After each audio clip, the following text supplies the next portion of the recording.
live stream.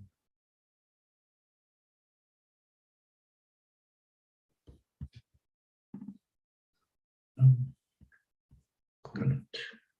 Okay. Live stream.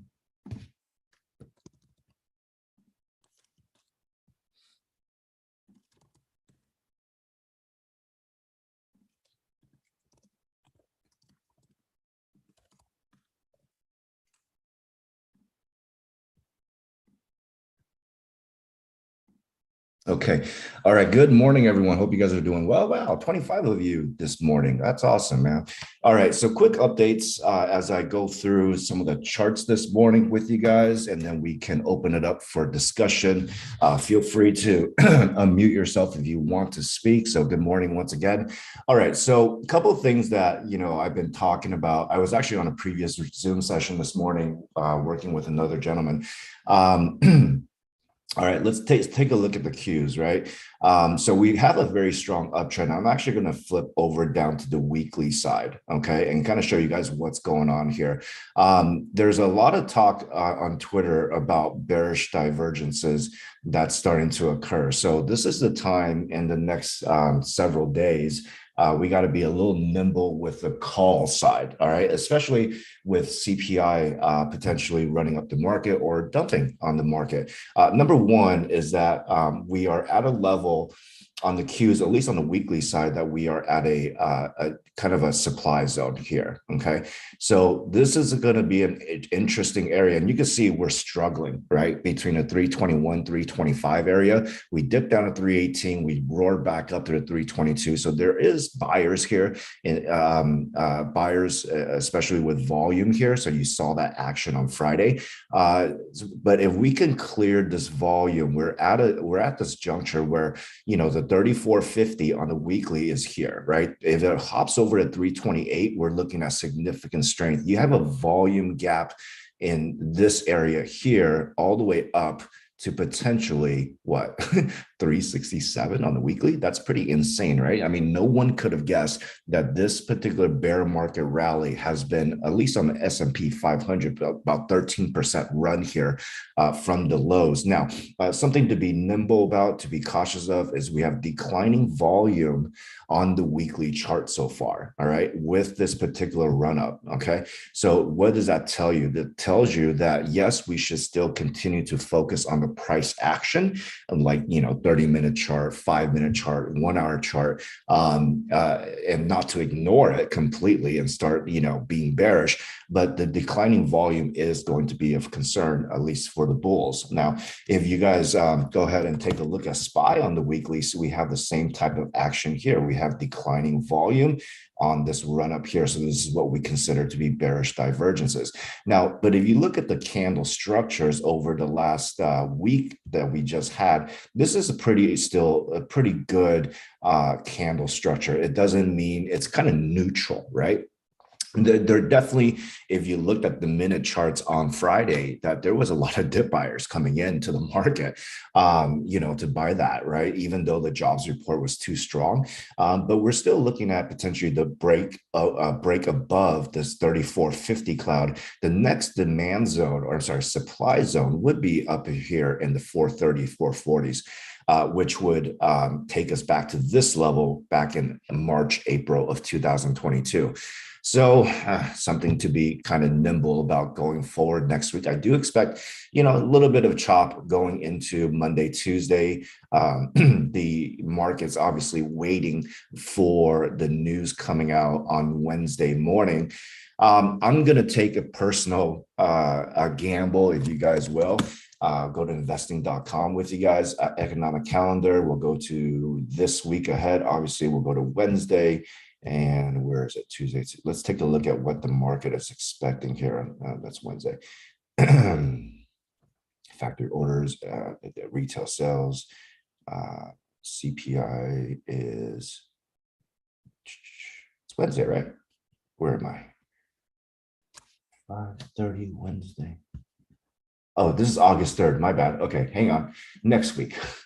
Okay, so Monday, Tuesday, here we go. All right, CPI right here. Okay, so core CPI is expected to be 6.1. The big number everybody's going to be watching is a CPI year over year.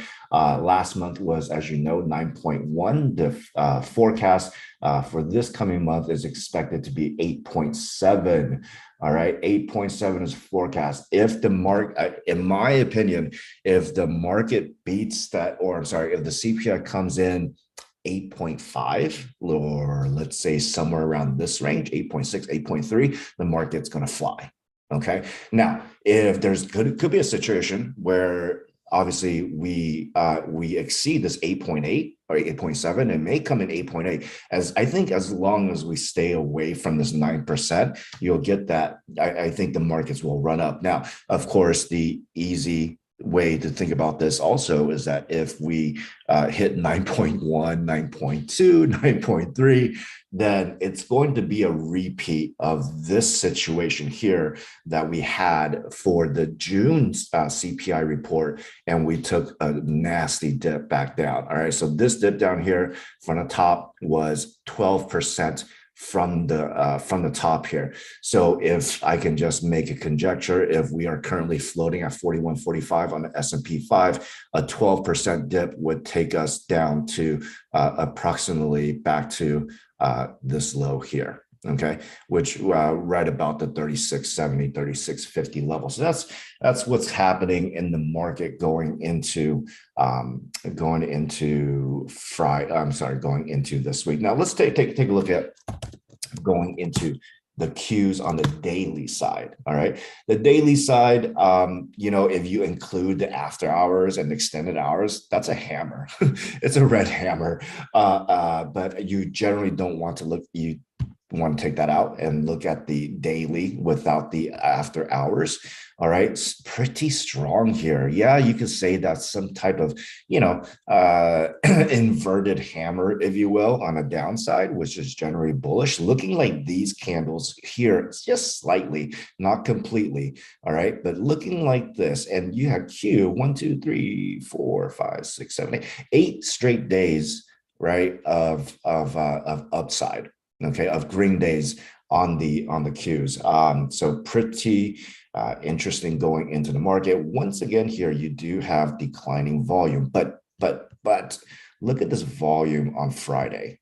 The volume on Friday was actually pretty good, right? It actually exceeded Thursday, pretty much topped out near the Wednesday volume levels. All right, and you go ahead and go into this 5-minute chart on the for Friday, and there was buyers here, 318 twice.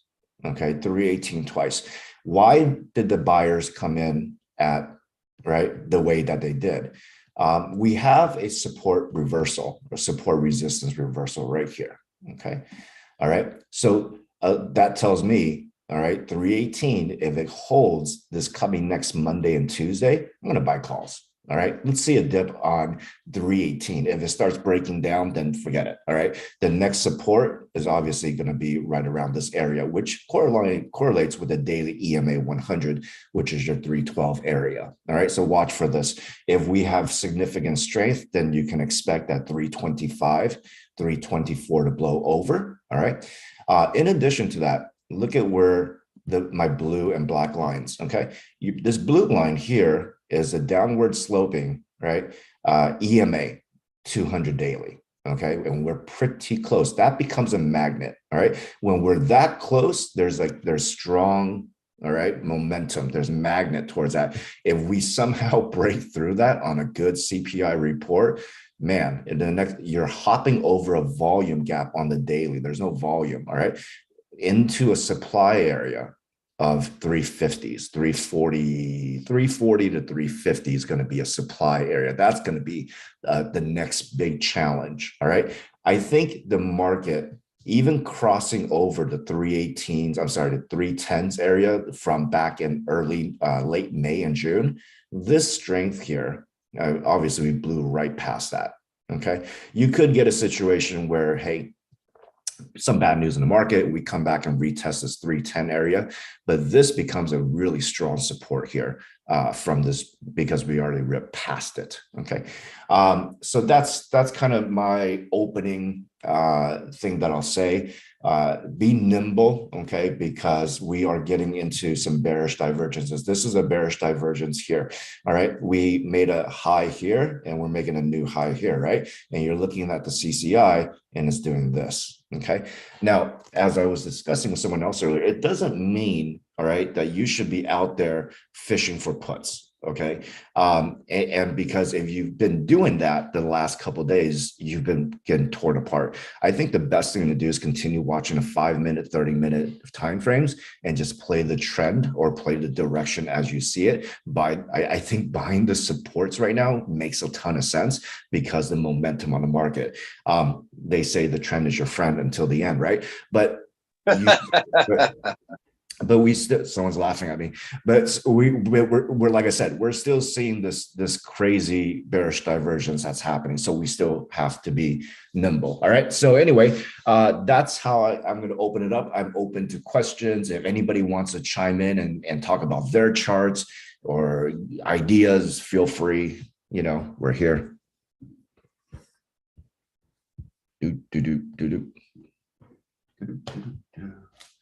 Take a sip of coffee. Yeah, there's news right now going on. The Chinese are holding military drills all over, very, very close to Taiwan. So keep a close eye on that. That's kind of going to be interesting how that really plays out. A lot of speculation that China is going to just full on take Taiwan. Oh boy, we'll see. That's just going to be scary for the world if that happens. So. All right, let's see. Take a look at the NVIDIA chart for Dev. Dev, what are you doing, man? Paper handing calls, all right? Supply zone, right? So we're it's got to hop over this 192, 185 chop zone, okay? But you can see, I mean, the chips are doing very well. I mean, I always just kind of look at AMD as my gauge and look at AMD, right? You remember last week I talked about 101 as my price target? Yeah, it went to 104 on Thursday and it took a dip back down to 100 and still held 102. And look at that daily 200 EMA holding perfectly, still bullish on AMD and the chips. Burn, you're welcome, man. Any other chart requests? Anything else that you guys are looking at? Can we check Tesla? Of course we could check Tesla. Man, congratulations. I did not partake of Tesla's dip on Friday. Pretty massive dip here. Can I look at the weekly chart though? I mean, I know that there's definitely some bearishness with Tesla and with the stock split, etc. But isn't this kind of a cup and handle type of situation here? It was a much needed dip on the hype of the stock split week. Okay, so obviously, hey, sometimes stock split runs the stock up. Sometimes it takes a dip. All right, people sell the news. But you look at that daily and weekly, I mean, it's not looking terrible. Yes, great if you bought puts. Okay, still trending above the 200 weekly EMA, right? Got rejected at above here. And this is that same rejection that we saw here back in May. The only thing that's going to continue, like I said, this week is pivotal. If the CPI is bad, all right, then yes, look for downside all over the market. Back to supply zone, okay? Demand zone, all right? Big demand in the 720s for Tesla. But if we get very good CPI, boom, boom, okay? As Apple goes, there goes the market, right? If you guys look at Apple, all right, that's a pretty good candlestick. Even though you have a kind of an evening star here, all right, didn't gap up. It was kind of traded inside day. So this is an inside candle, so I can't really consider evening star. However, you have a pretty good full body candlestick here on the daily. I will remain bullish until Apple falls back under 159 and closes. But look for buyers here. I mean, because the momentum with Apple is so strong here. Look at this beautiful staircase all the way up. Okay, I'm not saying it's going to go all the way up back to 180s, but I am saying that look for buyers in the zone too. There's going to be usually if there's no catalyst for a dip, there's buyers here at the week at the daily 200 MA. Okay. Yeah, I saw that news. Someone posted Forbes article that Apple is lower price iPhones for iPhone 14. I'm down. Sure, I need to upgrade. I got the 13 Pro Max last year. It's already a year old, so it's time to upgrade. All right. What else is going on this week? That over here. Do we have anything else? It's just CPI, isn't it? All right. Feds don't meet this month, FYI. Okay, yeah, you got core PPI on Thursday, so that's going to be somewhat important as well. Not as big as CPI, but you do have initial jobless claims as well here on next Thursday. I don't have a Fed schedule yet. Michigan reports next Friday. Again, good Lord, this thing is nonstop. Let's see, anything happening overseas? Not really. 3 months auction bill, blah, blah, blah. Nothing. Yeah. Okay. So a lot of, yeah. Okay. So Wednesday, big data, Thursday, big data, Friday, big data. So let's see where the market wants to go. So it's up in the air right now. But, yeah, you look at Apple, I mean, 5 straight green weeks. Good Lord, right? I mean, even though with the dip on Friday, you still have a green candle. It really tells you a lot about the momentum of the market. Now, of course, once again, we do have to be nimble, right? Take a look at your CCI. I'm sorry, stochastics, the K and the D line is too overextended, and the CCI is the highest it's ever been since over here back in December 6th, right? Where we saw the pullback. All right. This was the top of the bull market, wasn't it? Remember? All right. Back in November, December of 2021, top of the bull market, top of this market. So, with that being said, right, it's going to be interesting. Fubo. Sure. Let's take a look at some micro. Oh, by the way, did you guys see IWM? IWM, look at this, 3 straight green weeks, beautiful candle on the weekly closing. And look at the daily, a bullish engulfing candle on the IWM. So yes, small caps, Russell small caps, looking pretty good. No, I wouldn't be buying Fubo at these levels. Look at that daily candlestick. That's they call that a spinning top. Okay. You don't want to be buying Fubo here. I love Fubo, but I just can't do it again. High volume, I'll give you that, high volume, all right? Okay, so whenever you look at volume profile, volume by price, okay, you use that as support. So if prices are trending upwards, if you are to take a guess, let's say where the next potential dip is or whatever, and these bars down here tell you demand zones. Okay. All right. As you see these bars, okay, pretty long bars, right? So you have some demand here. You have demand here. Okay. Up here, where the bar starts showing up, supply. Okay. But then we're able to hold the supply zone. So that's what I'm saying. It's pretty interesting, right? Pretty solid momentum on the market. All right. And here you'll have supply once again. Okay. After that, man, if we can actually blow past this, I think the bull markets are back. I don't think we have to start wondering if the bottom is in, if the Qs can hit 350 again, but we never know. All right. So that's kind of what I'm looking at. All right. So when you look at volume by price, you can always just, if the prices are trending below here, these are your supply zones. These are your support zones. Okay. Correct. Okay. All right. No, we just talked about Tesla. You missed it. Sorry, we're not talking about Tesla anymore. Nope, we're not talking about Palantir. Jesus will return in 2050 and Planner will still be like $10. I'm kidding. All right, Planner gap filled. I understand, nice uptrend. I understand the fundamentals on this company. It's just not something that attracts me, because it's just it goes on a rip, and it just keeps dying and keeps dying and keeps dying. Right. But listen, I mean, if you want to play the small caps, I think there are a lot of great opportunities, right? I mean, you look at this, where Planner, what used to be at $45 at the top of the bull market, and now we're at 11. You want to swing some shares, feel free, right?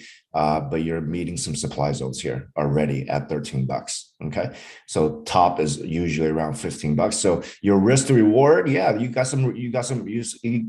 got a few bucks. You can probably get a few bucks out of these shares if you buy it here.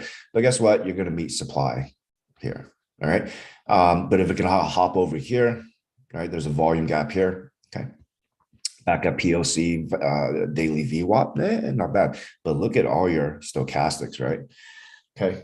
So be nimble. Once again, the market is overheating, right? As you can tell. So at some point, everything's going to pull back. But I'm not saying, I just don't think we're going to get the pullback that everybody expects, right? We saw a nice pullback on Friday and buyers came in. Okay. On the next pullback, are we really going to visit the lows, right? The SPY lows, right? You figured the bad CPI, right? And all this stuff, right? This was a big low, and all the bad news that came out here during this time, all right? Never made a new low, okay? Elliott wave theorists out there, yeah, they're saying, I think there's a few good folks out there that I like to follow as well. You know, Elliott wave suggests potentially, like, you know, back down here on the SPY. Okay. So it's going to be heavily news driven. I'll tell you that.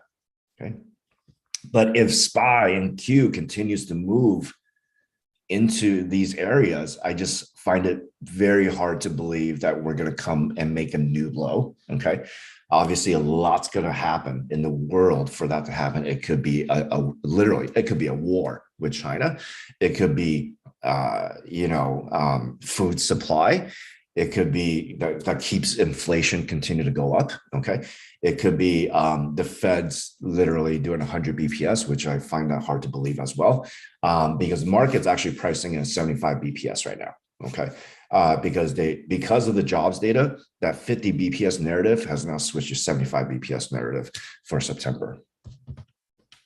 Okay. Yeah. So you have Upstart. I mean, it's kind of a boring week for earnings. I'm not going to play. I don't think I'll play anything, but Upstart is possible because at the levels, simply because we're at this low, right? It's $29 a share. Okay. We're literally at the IPO lows. Okay. Anything below would actually be, what do they say? It's, below this figure, they would be trading below their cash value. Does that make sense? Their cash on hand. Okay. So I don't think I want to buy puts on Upstart at these levels. You have a huge gap, right? If this, and Upstart can be a major squeeze candidate if they do well. We saw this, what was the earnings here? Remember this gap up, but they beat 103, jumped up to 150 in one day. Yeah. You don't want to, it literally added 50% in one day for Upstart. You don't want to mess with Upstart at these levels, right? Because if it adds 50% here, you're looking at right into the gap fill of $76 from 50. If they do really well, and it's kind of hard to judge, right? Economy slowing down, everybody's not spending much. Are people paying their loans and whatnot, or are people taking out more loans, right? If people are taking out more loans, which I think is the case, then and they end up performing well Q2, good Lord. And they add 50% to their share price. That's $54 right into the back gap fill. So Lotto Monday, Lotto Upstart. At least that's my thesis. I'm sure there's bears out there on Upstart. But again, it's at IPO levels. I think calls would be safer than puts at these levels, knowing that the market is going to squeeze even on bad news, right? Bad news is good news in the market. Yeah, high school. Okay, it's 35% short. Is it? Wow. Okay. So 35% short and you want to buy puts, feel free. Okay. Yeah. We know a firm upstart can squeeze like crazy. They become meme stock status after like, overnight. All right. So that's what, okay. All right. We'll see. Lotto Monday. See if we can catch a dip on Monday. Play some lottos. $75 calls. Just kidding. All right. Okay. Any other questions? No. Can we check Tesla? Okay. All right. Yeah, that's it for the week, guys. I mean, there's again, it's just going to be one of those CPI weeks. Okay, it's going to be kind of nutty. It could be very choppy to start on Monday, but watch the pump that comes in generally the day before CPI, and we know that's occurred before. That generally happens. You get a little bit of squeeze going into CPI, and then if the market really likes the inflation data, that it's topped out, then ride the train back up. CVNA for Zeus. What's going on? What happened with CVNA? Was there? Oh, good Lord. Okay, hello. What did they have news? CVNA something on Friday? I hear a lot of chatter about it. Man, what a squeeze, right? Look at, and this is the type of thing that I'm talking about, right? I know that CVNA, it's not a great company, right? But we're at severe lows. All right. They're not exactly towards, let's say, IPO lows. All right. For sure. But you have a ton of support and volume here on the weekly. All right. So anytime they get great news, it squeezes. All right. Yeah. What a squeeze. All right.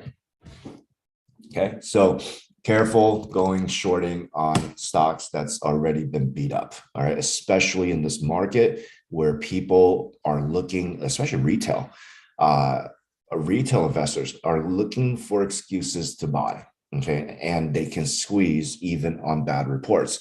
All right. And we've seen that happen over the last couple of weeks. All right. Apple, Microsoft, Google, etc. All right. Bad news is great news, right? Bad news is a cause for more buying. Makes a lot of sense.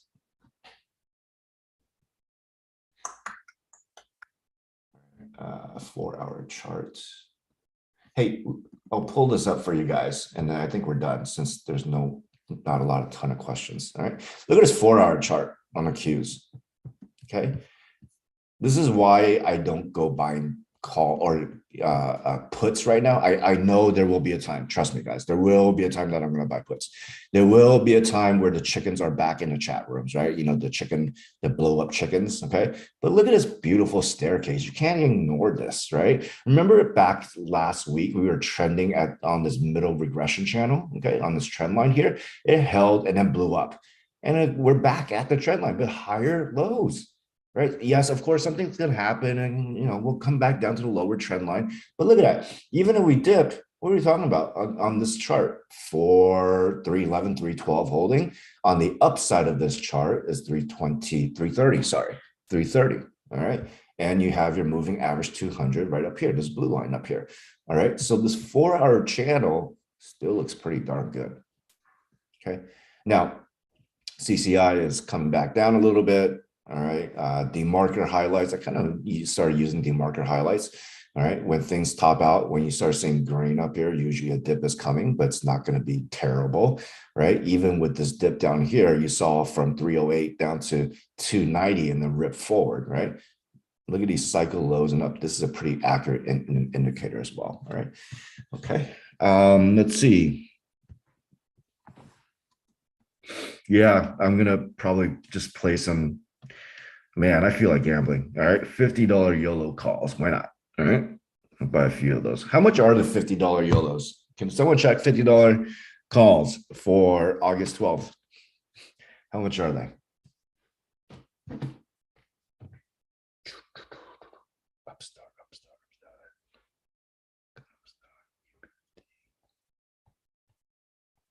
I guarantee you if they're 50 cents, I'm buying. Okay, let's do 40 calls. No, 50. Let's do 50. Oh, it only goes up to 45. Darn. All right, $45 calls are 84 cents, 80, 89, 87 cents a pop. Okay, fair enough. Buy 100, see what happens. I'm kidding. You should never risk more than you can. More than you can. All right, I can set up mine later. Can you put up your cloud settings? I can set up mine. Please watch this video on YouTube, sir. All right, I keep posting this video and everybody is not watching it for some reason. Here, this day trading EMA strategy swinging. All right, please go watch that, and all the information is there. At a point where bear sentiment is very bad, we are so bearish that we are bullish. That's correct. Every time the stock has, Qs and SPYs are running up, you get more and more bearish tweets, and FinTwit keeps getting bearish and bearish. Like, dude, they got bearish here, they got bearish here, they got bearish here, and they're still being bearish. And I think at some point they're going to be right. All right, I'll say that. But every time FinTwit is super bearish, the market keeps going. It's pretty interesting. I did, but you don't mention the settings. What do you mean the settings? What other settings are there? All right. Okay, that's fine. No worries. Okay, so simple moving at. Oh, here, I'll type this up. What settings do you mean? There's no other settings. There's just the settings, the values, right? Okay, so I have MA 200 daily. Okay, EMA 200 daily, right? And then once you switch the time frames, all of them are there, right? Okay, so EMA 915 cloud Ripster, okay, EMA 21, EMA 3450 Ripster, and I think that's it. So there's 1, 2, 3, 4, 5, 6, 7, about 7 indicators. I know that's a lot of lines, guys. So feel free to uncloud your, if it gets too stressful for you guys to look at all these lines. I'm used to it. It's just how I roll. But if you don't want the 200 or longer EMAs, you don't have to, right? Okay. Yeah, Upstart did run on Friday. Man, it's looking very bullish, isn't it? And it hasn't had a big run over the last couple of days. Well, it did actually. Went from 23 to almost 30. Okay, so that's a 50% run. Ugh, that's scary. How do you play calls when a stock is already up 50% in 4 days? No, 30%, sorry. Kind of tough. Sounds like an AMD kind of. But then again, Upstart, it's a meme stock. It can run crazy on earnings, right? Once again, 110 to 150 in 2 days. And yeah, you got this big old gap to fill, trading at IPO prices. I think there's good upside potential, right? Huge gap. Big old gap. But you can also play Affirm, right? You don't have to play Upstart. You could play Affirm as sympathy because Affirm is only $9 or $10, isn't it? You could play SoFi. I'm sorry, $33. Affirm's at 30. Wow, okay. So Affirm's running out too. Okay. SoFi is another one, although I'll never touch SoFi. You could play the SoFi run up with these fintechs. You could play PayPal if you want, right? PayPal is a sympathy, right? Not exactly the same like for product services, but they're all kind of financial sector, right? Fintech, as you call them. Okay. All right, guys. So it looks like we're good. All right, no questions so far. Let's see. So far, SQ calls. SQ, don't remind me. Forget it. Never played SQ again. Treated me bad this time. All right, but oh well, who cares? Okay, all right. Whoa, PayPal's got a gap, huh? That's right, PayPal still got a gap. All right, guys. So with that being said, I hope you guys had a great session here. I will go ahead and end this session. See you guys back in the chat. Hope you guys have a great weekend and see you soon.